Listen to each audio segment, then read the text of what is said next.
ममता बनर्जी की पार्टी तृणमूल कांग्रेस देश की राजधानी नई दिल्ली में एक प्रदर्शन करने जा रही है। ये प्रदर्शन अगले 2 दिनों तक चलने की उम्मीद है। तृणमूल कांग्रेस का आरोप है कि केंद्र सरकार ने पश्चिम बंगाल का पैसा रोक कर रखा है। इसी मांग के साथ दिल्ली चलो का यह प्रदर्शन किया जा रहा है। लेकिन इस आरोप में कितनी सच्चाई है, आइए आपको बताते हैं।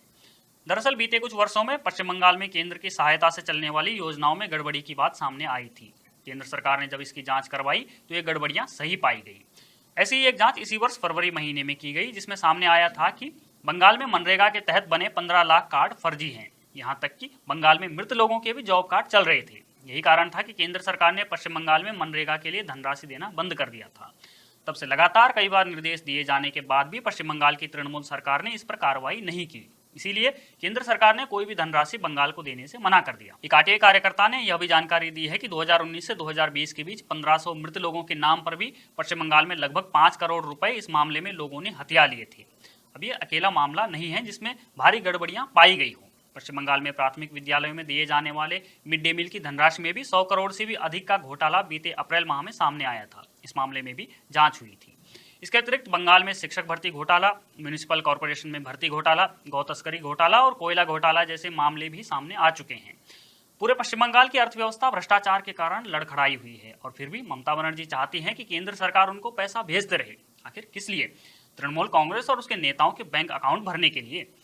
यहाँ गौर करने वाली बात यह है कि दिल्ली में यह प्रदर्शन उस दिन किया जा रहा है जब तृणमूल कांग्रेस के नंबर 2 के नेता अभिषेक बनर्जी को ईडी ने शिक्षक भर्ती घोटाला मामले में एजेंसी के सामने पेश होने के लिए समन जारी किया है। पहले भी कई बार अभिषेक बनर्जी ईडी के समन से बचने के लिए अलग अलग हथकंडे अपना चुके हैं। इस बार भी अभिषेक बनर्जी ने कहा है कि मैं दिल्ली के प्रदर्शन में शामिल होने जा रहा हूं और ईडी के सामने पेश नहीं होऊंगा, चाहे तो वे मुझे गिरफ्तार कर लें।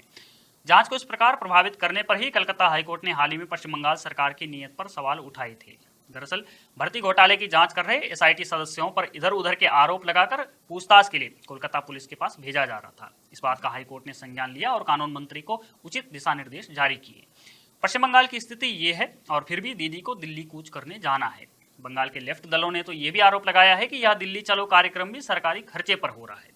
सरकारी खर्चे से याद आया कि ममता बनर्जी हाल ही में स्पेन के दौरे पर गई थी। इस पर कांग्रेस नेता अधीर रंजन चौधरी ने कहा कि सीएम ने सरकार के खजाने का बेजा इस्तेमाल किया है। ममता बनर्जी, उनकी पार्टी और उनके परिवार के लोग मौज मस्ती के लिए विदेश का दौरा करते हैं। ममता बनर्जी ने स्पेन दौरे का कारण इन्वेस्टमेंट बताया, लेकिन उनके स्पेन के दौरे के तुरंत बाद तृणमूल कांग्रेस द्वारा दिल्ली कूच करना क्या केवल संयोग की बात है या फिर चुनावी वर्ष में कोई प्रयोग करना चाहती हैं?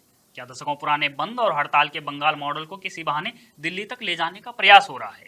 आखिर केंद्र सरकार से मिलने वाली धनराशि का ऑडिट और रिपोर्ट न देने के बावजूद राज्य सरकार और सत्ताधारी पार्टी क्यों चाहती है कि उसे फंड मिलता रहे? केवल इस बात के लिए ट्रेन भरकर लोगों को दिल्ली ले जाने का यह प्लान दिल्ली को जाम करने का कोई प्लान तो नहीं है। बात चाहे जो हो, तृणमूल कांग्रेस और उसके नेताओं का यह प्लान संदेह जरूर पैदा करता है। अब सवाल ये उठता है, क्या ममता बनर्जी स्पेन से किसी विशेष कार्य योजना के साथ भारत लौटी हैं?